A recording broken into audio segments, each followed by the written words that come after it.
how to sustain a 35 days fasting called Pacchaipattini without entertaining the powerlessness of the mind. This is day number 13 of Pacchaipattini, an annual fasting which I observe alongside with Devi Parashakti, Devi Mahamariamman. And as she cleanses the Prakriti nature for her devotees. So I'm doing this fasting and I'm seeing some devotees are struggling to keep up with the 35 days.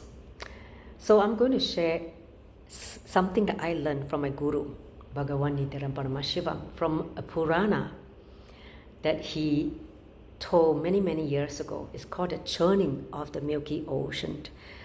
In the Sanskrit, it's called Samudra Mandana. So the story goes like this. We must understand, Puranas are not methodologies. They are history of Hinduism, which means recorded history. It did happen in the past, because this is through history that we learn about humanity, we learn about the truth. So I'm going to share with you, because what I cognize is you can't do tapas, penance, with the mind. You have to do it with devotion. So let me just tell the story, and because there are many lessons we can learn just from this one story, and particularly one part of the lesson I want to refer, which is very much relevant, appropriate for this situation.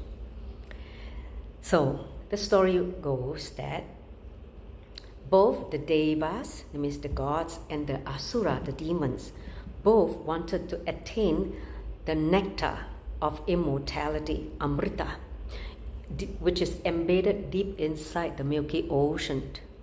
The Milky Ocean, which is where Vishnu resides. So this Purana is coming from the Vishnu Purana. So Vishnu resides in the Milky Ocean as he rests in the Adisesha, the serpent with 1,000 hoods. So both the Devas and Asura, the gods and the demons, both wanted to attain the nectar of immortality. So they decided to churn the Milky Ocean. So they got this Mount Mandara, which is a mountain, as the churning rod. And then they got this huge naga, which is a snake, a serpent, called Vasuki.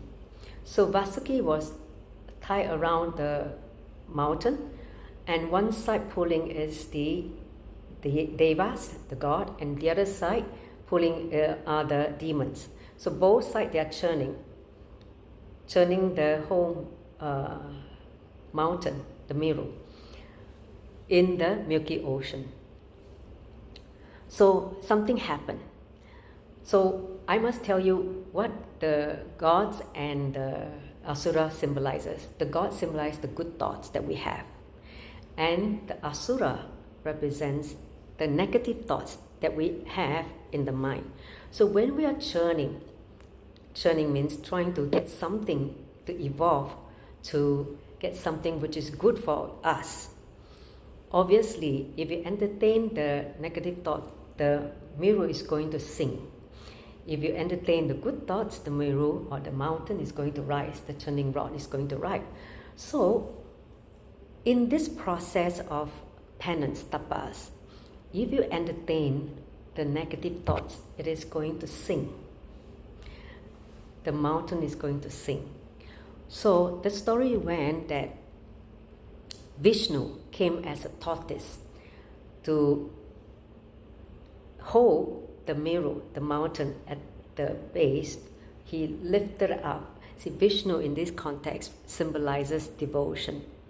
So if you look at this entire epic, so whenever you are going through the churning of the mind, whenever you're sinking, always allow devotion to lift you up. So in this case of doing the fasting, if you are entertaining the powerlessness of the mind, be very clear. You can be lifted once again through devotion, which is understanding that Devi Parashakti, Devi Mahamari, she is the one performing the great work of cleansing Prakriti nature, Mother Nature. So when you are fasting, you are offering the Naivedyam. You are actually offering the food, sacred food to her, for her to consume during these 35 days where she's performing this amazing feat of cleansing the whole Prakriti, the entire nature. So whatever she consumes after you offer is your prasada, basically what the divine food, energized food, after your offering. So imagine that if you understand this context of devotion, because you are devoted to her, you're devoted to Cosmic Mother, and you want to offer the sacred food as she performed this amazing feat. So whatever that she bestow on you are the energized food. So you will not entertain the mind of feeling tired of this food, getting the same food again and again. It is so boring, the taste is the same. All that likes and dislikes of the mind will not be relevant. They are just irrelevant or redundant. So then you don't feel that you are struggling with the mind. The second thing besides devotion that I feel, how to keep this period of 35 days fresh and exciting. This is what I do. Starting from last 2 years, what I did is I introduced something that can keep me going, like working on something for my expansion. For instance, training to have a more flexible body, improving my flexibility, and working on some of the spiritual incompletion, that, the spiritual growth that I've been wanting to do, but never had a chance to do it. So these are periods where you are actually going to be residing in high consciousness. So the best time to do all this spiritual inner work is during this period of tapas, during this period of penance.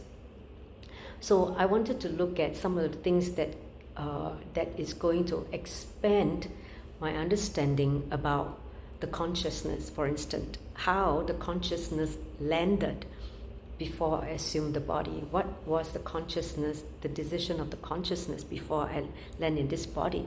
So all these things that I've never had a chance to do during the normal time, due to other work or due to some other distraction.